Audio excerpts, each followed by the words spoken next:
When a teacher tried to humiliate a black student with an impossible math problem, he never expected the lesson would be his own. The fluorescent lights buzzed overhead in room 237 of Washington High School as Mr. Peterson finished writing a series of quadratic equations on the whiteboard. The 10th grade math class was mostly attentive, except for Marcus Johnson, who sat quietly in the back row, his pencil moving across his notebook in fluid motions that had nothing to do with the day's lesson. "Mr. Johnson," Mr. Peterson called out, his voice carrying a sharp edge that made several students straighten in their seats. "Since you clearly find my lesson beneath your attention, perhaps you'd like to solve something more challenging." The room fell silent. Marcus looked up from his notebook, where he'd been sketching intricate geometric patterns. He hadn't been ignoring the lesson. In fact, he'd already completed the problems in his head. But Mr. Peterson had made assumptions about him since day one. "Come up to the board," Mr. Peterson directed, a slight smirk playing at the corner of his mouth as he retrieved a textbook from his desk. "Let's see if you can handle what the seniors are working on in AP Calculus." Marcus slowly rose from his seat, feeling 25 pairs of eyes following him as he made his way to the front of the class. Some students exchanged glances, expecting entertainment at his expense. This wasn't the first time Mr. Peterson had singled out a student, but there was something particularly pointed about the way he treated Marcus. Mr. Peterson wrote a complex integration problem on the board, then handed Marcus the chalk with a challenging look. "Take your time," he said, in a tone suggesting he expected failure. Marcus stared at the problem, his heart pounding. He recognized it immediately. Differential equations were something he'd been teaching himself at night, following online MIT courses while his mother worked late shifts at the hospital. No one at school knew about his self-education or his passion for mathematics. He took a deep breath and began to work. The chalk moved confidently across the board as he broke down the equation, applying techniques that weren't taught until university level. The classroom remained totally silent, with even Mr. Peterson's smugness giving way to confusion, then disbelief. When Marcus finished and placed the chalk down, he turned to face the class. Their expressions ranged from shocked to impressed. Mr. Peterson stood frozen, his mouth slightly open as he stared at the perfect solution. "That's correct," Mr. Peterson finally said, his voice barely above a whisper. "How did you know how to solve this?" Marcus shrugged. "I like math," he said simply. Mr. Peterson cleared his throat. "See me after class, Mr. Johnson." As Marcus returned to his seat, whispers spread through the classroom.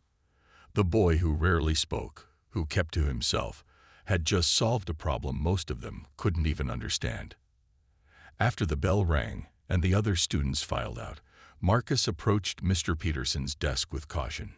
He'd seen this pattern before, excellence followed by suspicion, as if his abilities couldn't possibly be his own. "Marcus," Mr. Peterson began, setting aside the papers he'd been pretending to organize, "I owe you an apology." Marcus blinked in surprise. This wasn't what he had expected. "I made assumptions about you that were unfair and unprofessional," Mr. Peterson continued. "But I also need to ask, who taught you calculus at this level?" "Nobody taught me," Marcus replied. "I watch lectures online, from NIT OpenCourseWare mostly, and I read a lot." Mr. Peterson leaned back in his chair, studying Marcus with new eyes. "Do you realize how exceptional that is, to teach yourself college-level mathematics?" Marcus shifted uncomfortably. "I just find it interesting. The patterns make sense to me." Mr. Peterson nodded slowly. "There's a statewide mathematics competition next month. With your talents, you could not only compete but likely place very high. Would you be interested?" "I don't know," Marcus said, thinking about his responsibilities at home, helping care for his younger siblings while his mother worked multiple jobs. "I'd have to ask my mom." "I'll speak with her," Mr. Peterson offered. "And Marcus, I'd like to give you more appropriate challenges. Would you be willing to work on an advanced study plan?" That conversation changed everything.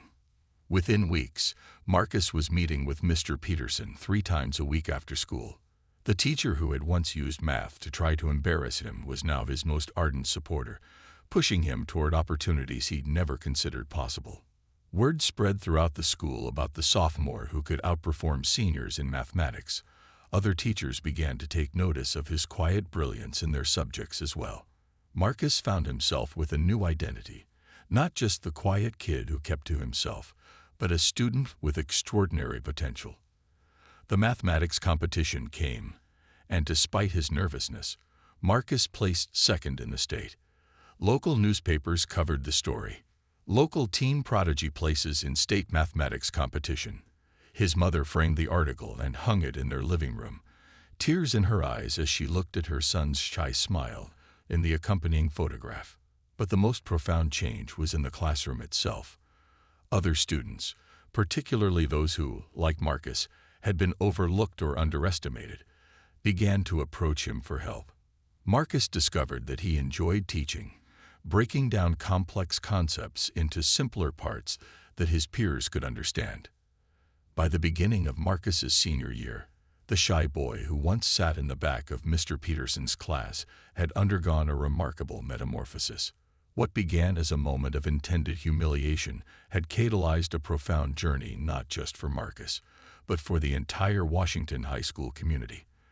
The transformation unfolded across multiple dimensions, reshaping both individual lives and institutional culture in ways that no one could have anticipated on that fateful day 2 years earlier.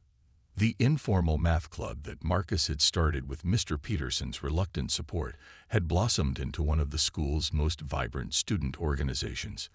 What began with just 3 other students meeting in Mr. Peterson's classroom, after hours had grown to over 30 regular attendees across all grade levels. The club now required the school's largest classroom to accommodate everyone who wanted to participate. Students who had previously struggled with mathematics found Marcus's teaching style revelatory. He possessed a rare ability to deconstruct complex concepts into accessible components without diminishing their elegance.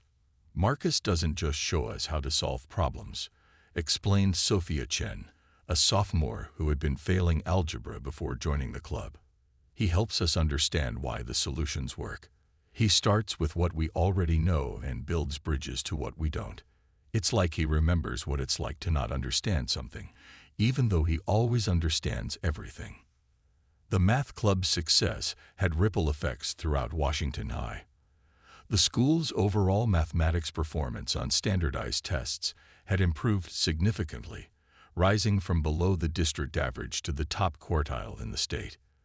The principal, Dr. Harriet Washington, who had initially viewed the club as just another after-school activity, now regularly highlighted it in meetings with the school board and in communications with parents. She had even allocated funds from the school's limited budget to provide refreshments for the sessions and to bus students home afterward, ensuring that transportation wouldn't be a barrier to participation. What Marcus Johnson has accomplished here transcends mathematics, Dr. Washington stated in her mid-year address to faculty. He's shown us what student-led learning can achieve when we give young people the space and support to develop their talents. This is the kind of educational innovation that no policy mandate could ever create. For Marcus himself, the transformation was equally profound. The quiet, reserved student who had once used mathematical doodling as a shield against social interaction now moved through the school hallways with quiet confidence. He wasn't loud or attention-seeking. That wasn't his nature, but he carried himself with the assurance of someone who had discovered his purpose. He knew who he was now, not just a student with an unusual aptitude for numbers, but a builder of bridges between the world of advanced mathematics and those who struggled to cross into it. Marcus's relationship with Mr. Peterson had evolved in ways neither could have imagined. The teacher who had once viewed him with dismissive prejudice now treated him as something between a protege and a colleague. Their weekly planning sessions for the math club often stretched into wide-ranging discussions about mathematical theory, pedagogical approaches, and occasionally the philosophical underpinnings of mathematical thought. Mr. Peterson, who had taught at Washington High for over 20 years, confessed to Marcus that these conversations had rekindled his passion for mathematics, a passion that had been gradually extinguished by years of administrative pressures and standardized curriculum requirements. I became a math teacher because I fell in love with the beauty of mathematical reasoning when I was about your age, Mr. Peterson told Marcus during one of their sessions. Somewhere along the way, I started focusing more on classroom management than on sharing that beauty. Working with you has reminded me why I chose this path in the first place. The transformation extended to Marcus's home life as well. His mother, Gabrielle Johnson, had always believed in her son's intelligence, but the demands of working multiple jobs to support their family had limited her ability to nurture his academic interests. Now, with Marcus's growing recognition, she had become a fierce advocate for educational opportunity.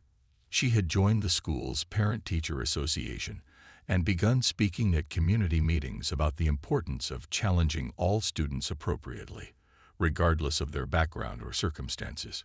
My son was almost invisible in this school system, she said during one particularly emotional school board meeting. If he hadn't been singled out that day, even though it was for the wrong reasons, his gifts might never have been recognized. How many other children are we failing to see? How many other Marcuses are sitting quietly in our classrooms, their potential going unnoticed and unnurtured? Her advocacy, combined with Marcus's success story, had prompted the district to implement a more nuanced approach to identifying students for advanced educational opportunities, moving beyond traditional metrics like standardized test scores and teacher recommendations, which often reflected implicit biases rather than true potential. Marcus's achievements had not gone unnoticed beyond the walls of Washington High. His second-place finish at the state mathematics competition in his sophomore year had been followed by a first-place win in his junior year. By his senior year, he had been invited to participate in several prestigious university-sponsored mathematics competitions, where he competed against, and often outperformed, students from elite private schools with vastly greater resources than Washington High. These successes had caught the attention of university admissions officers.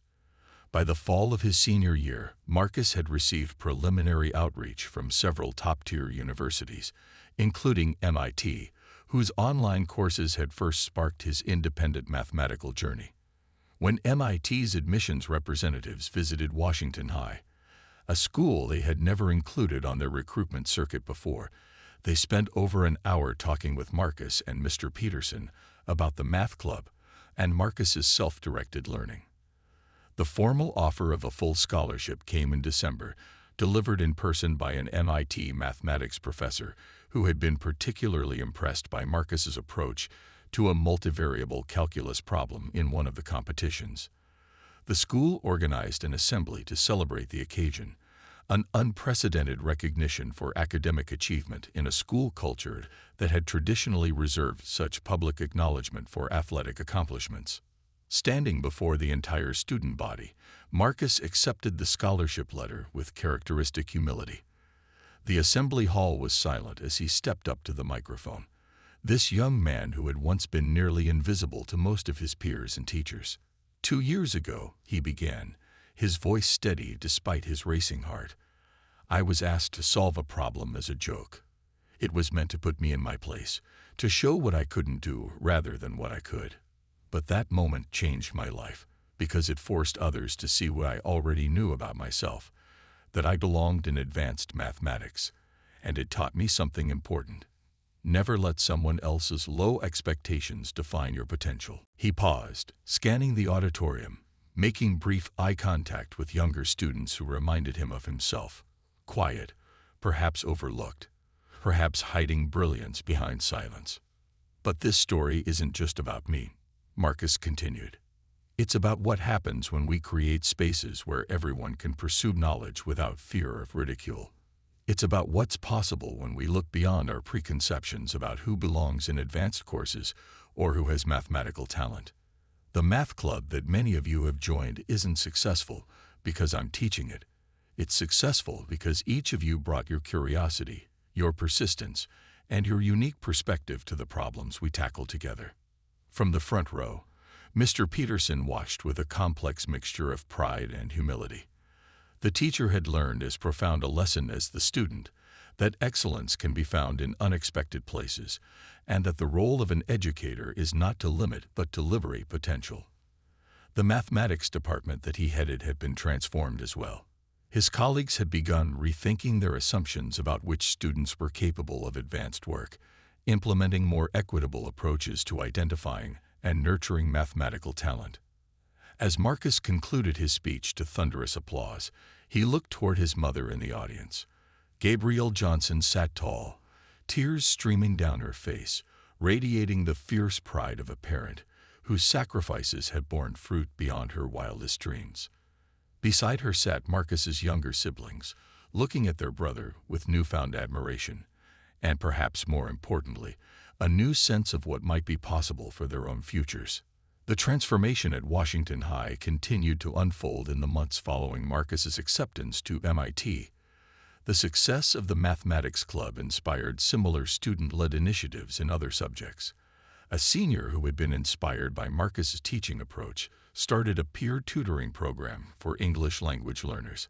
A group of juniors organized a coding club that partnered with local technology companies to provide internship opportunities for students from underrepresented backgrounds. The school's culture was shifting, moving away from the rigid hierarchies that had previously defined student worth primarily through athletic achievement or social status. Academic excellence was becoming cool in a way it hadn't been before, not as a marker of elitism, but as an expression of intellectual curiosity and personal growth. For Marcus, the most meaningful evidence of transformation came during his final weeks at Washington High. As he prepared to graduate and transition to MIT, several younger students approached him about continuing the math club in his absence. They had absorbed not just his mathematical knowledge, but his teaching philosophy, his belief that understanding came through exploration rather than memorization, that mistakes were valuable parts of the learning process, and that everyone deserved the chance to discover the beauty of mathematical thinking. "We can't be you, Marcus," said Darius Williams, a sophomore who had joined the club as a struggling freshman and now excelled in advanced algebra. "But we can try to create the same kind of space you created for us, where questions are welcome, and nobody feels stupid for not understanding something right away." On his final day leading the math club, Marcus formally handed leadership to a committee of 3 students who would collaboratively guide the group forward. Mr. Peterson would remain the faculty advisor, but the vision and direction would come from the students themselves, exactly as Marcus had intended. As he packed up his materials and looked around the classroom, where his transformation had begun with a chalky calculus problem and a teacher's misguided challenge, Marcus realized that the most profound change wasn't visible in his college acceptance letter or in the mathematics awards lining the school trophy case. It was in the shift of consciousness, his own and the school community's, about what was possible when potential was recognized and nurtured rather than dismissed or constrained. The journey ahead would be challenging, but he was ready. One problem at a time, he would continue to defy expectations, not just for himself, but for all the students who would follow in his footsteps, carrying forward the transformation that had begun in room 237 of Washington High School. The spring morning dawned clear and bright as Dr. Marcus Johnson pulled into the visitor parking space at Washington High School. 10 years had passed since he had walked these halls as a student, yet the red brick building looked remarkably unchanged, a testament to architectural durability, if not educational philosophy. What had changed, profoundly, was the man returning to his alma mater. No longer the quiet teenager who had once been singled out for ridicule, Marcus now carried himself with the quiet confidence of someone who had found his place in the world.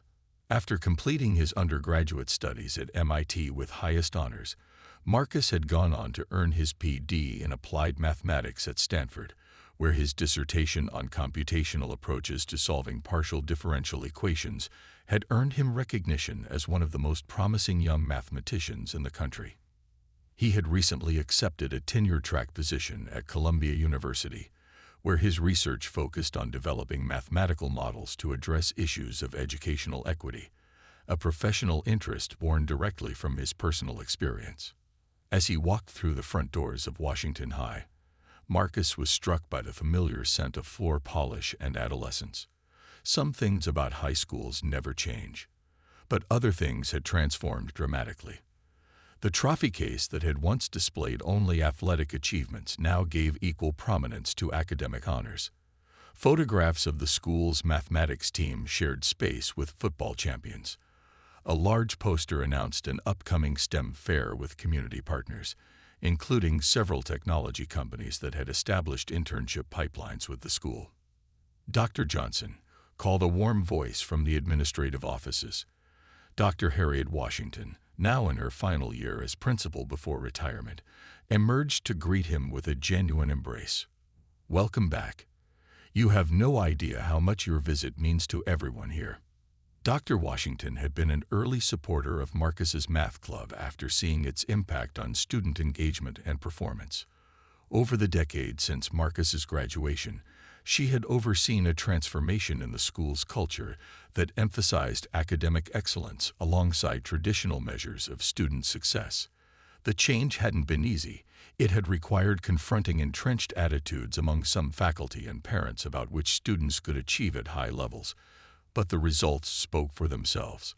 Washington High now sent more students to four-year colleges than any other public school in the district, with particularly strong outcomes for students from groups traditionally underrepresented in higher education. As they walked toward the auditorium where Marcus would deliver his keynote address to the current student body, Dr. Washington filled him in on some of the changes. "Your math club is still going strong," she told him with pride. "It's completely student-led, just as you envisioned, with a different faculty advisor each year who serves more as a resource than a director. We've used that model to establish similar peer learning communities in science, computer programming, and creative writing." The auditorium was filled to capacity as Marcus took his place at the podium. In the front row sat an older Mr. Peterson, silver-haired now and nearing retirement, his face a map of lines that spoke of both laughter and contemplation. Beside him sat a woman Marcus immediately recognized as his mother, though her hair now showed strands of gray and her posture carried the dignity of a community elder rather than the exhaustion of a woman working multiple jobs to support her family. Gabrielle Johnson had become a fixture at Washington High, serving on the school board and advocating tirelessly for programs that identified and nurtured talent in all its forms. "The most important equation I've ever solved," Marcus began, his voice carrying clearly through the hushed auditorium, "wasn't on a test or in a competition.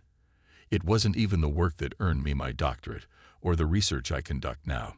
It was the equation of my own potential, a complex formula with variables that others couldn't see and constants that only I could define." He scanned the audience, making eye contact with students who reminded him of himself, quiet, perhaps overlooked, perhaps hiding brilliance behind silence. "Each of you has such an equation within you. Each of you possesses variables that others may not recognize, talents, dreams, and capabilities that might not fit neatly into someone else's expectations. The world is full of people who will try to simplify you, to reduce you to a stereotype or a statistic. Don't let them. Your potential is a complex equation, and only you can truly solve it." Marcus spoke without notes, drawing on his personal journey while connecting it to broader themes of perseverance, self-knowledge, and the courage to defy limited expectations. He shared stories from his years at MIT and Stanford, not to impress but to illuminate the challenges and triumphs that had shaped his path. He spoke of moments of doubt and the mentors who had helped him push through them. He acknowledged the structural barriers that still existed for students from marginalized backgrounds, while emphasizing that such barriers could be overcome with the right support systems and personal determination. "I stand before you today not as someone exceptional," he continued, "but as someone who was fortunate enough to have a moment of challenge that became an opportunity for growth. My story began with a teacher who didn't believe in me, but it continued because of teachers, family members, and eventually peers who did. Each of you has the power to be that person for someone else, the one who sees potential where others see only limitations. The students listened with rapt attention, many of them familiar with Marcus's story, which had become part of Washington High's institutional lore. For some, particularly those from backgrounds similar to Marcus's, his journey represented a concrete example of what was possible despite the obstacles society placed in their way.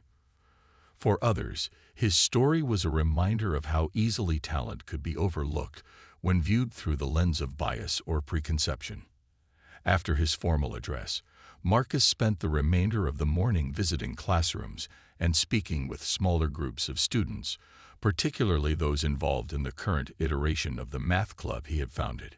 In each interaction, he was struck by the students' confidence in approaching complex problems and their willingness to collaborate rather than compete, a stark contrast to the isolated, competitive environment he had experienced as a student. "Your legacy isn't just about mathematics," explained Aisha Okafor, a junior who served as one of the math club's current leaders. "It's about creating a community where learning is something we do together, where asking questions is encouraged, and where we lift each other up instead of tearing each other down." During the lunch period, Marcus found himself in the teacher's lounge, sharing a meal with Mr. Peterson and several other faculty members. The awkwardness one might have expected from such an encounter, the former student, now more accomplished than many of his teachers, was absent, replaced by a collegial atmosphere of mutual respect.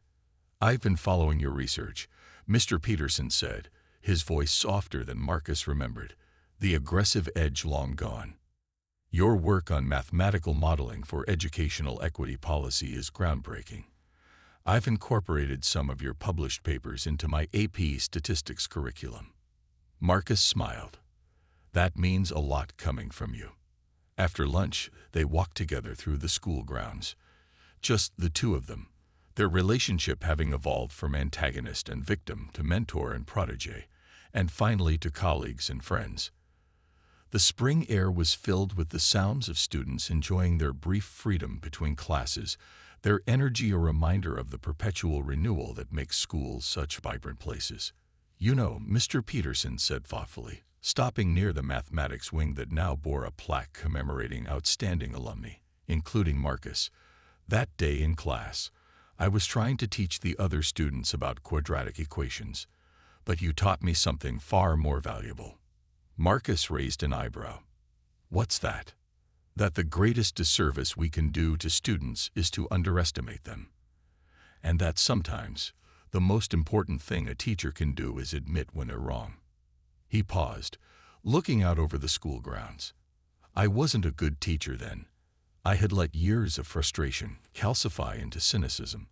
I approached teaching as crowd control rather than as the nurturing of minds." "You changed," Marcus observed.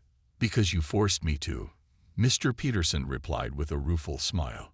"Your ability to solve that calculus problem wasn't just a mathematical achievement. It was a mirror that showed me who I had become. After that day, I had a choice. I could double down on my assumptions, or I could re-examine everything I thought I knew about teaching, about students, about potential. I'm grateful every day that I chose the latter." The conversation turned to the future of education, with Marcus sharing insights from his research and Mr. Peterson offering perspectives from his decades in the classroom. They discussed the persistent challenges of educational inequity, the promises and limitations of technological solutions, and the irreplaceable value of human connection in the learning process. As the afternoon drew to a close, Marcus found himself in the very classroom where his journey had begun. Room 237 was now used primarily for advanced mathematics courses and as the home base for the math club. The whiteboard where he had solved that fateful calculus problem had long since been replaced by a smart board, but the essential geometry of the space remained the same. On one wall hung photographs of the math club through the years, a visual timeline of the legacy Marcus had initiated. In the latest photo, a diverse group of students posed with mathematical models they had constructed, their faces reflecting the joy of intellectual discovery rather than the pressure of competition. This, Marcus realized, was perhaps his most meaningful contribution to Washington High, not the accolades he had earned or even the pathways to higher education he had helped establish, but the culture of collaborative learning that continued to flourish long after his departure. As he prepared to leave, Marcus was approached by a freshman who had attended his keynote address, a young black girl with bright eyes and a determined set to her jaw. "Dr. Johnson," she said, her voice steady despite speaking to someone she clearly viewed as a role model, "I want to study mathematics too. Not just to prove I can, but because I love it. Do you have any advice?" Marcus considered her question, thinking back to his own journey and the many lessons he had learned along the way. "Find your community," he told her. "Mathematics isn't meant to be a solitary pursuit, despite what many people think. Find others who share your passion, who will challenge you and support you. And remember that every problem has multiple approaches. Don't be afraid to find your own path to the solution." The girl nodded, clearly committing his words to memory. "My teacher says I have a unique way of thinking about problems," she said. "Sometimes it takes me longer to get to the answer, but I see connections others miss." "That's not a weakness," Marcus assured her. "That's your mathematical voice. Cherish it and develop it. The world needs diverse mathematical thinkers to solve the complex problems we face." As Marcus finally drove away from Washington High that afternoon, he reflected on the decade that had passed since his graduation. His story had unfolded in ways he could never have predicted on that day when Mr. Peterson had called him to the board, intending to embarrass him, but instead setting in motion a transformation that had rippled outward to affect countless lives. The most profound legacy, Marcus realized, wasn't in the buildings named after donors or the plaques commemorating achievements. It was in the invisible connections between people, the teacher who learns humility from a student, the student who discovers her potential through a challenge, the culture that shifts degree by degree until what once seemed exceptional becomes the new expectation. That was the true equation of legacy, not a static monument, but a dynamic system, constantly evolving, with variables that continue to change long after the initial conditions are established. And like all the most beautiful mathematics, its elegance lay in its simplicity. One moment of recognition, multiplied across time and space, yielding infinite possibilities.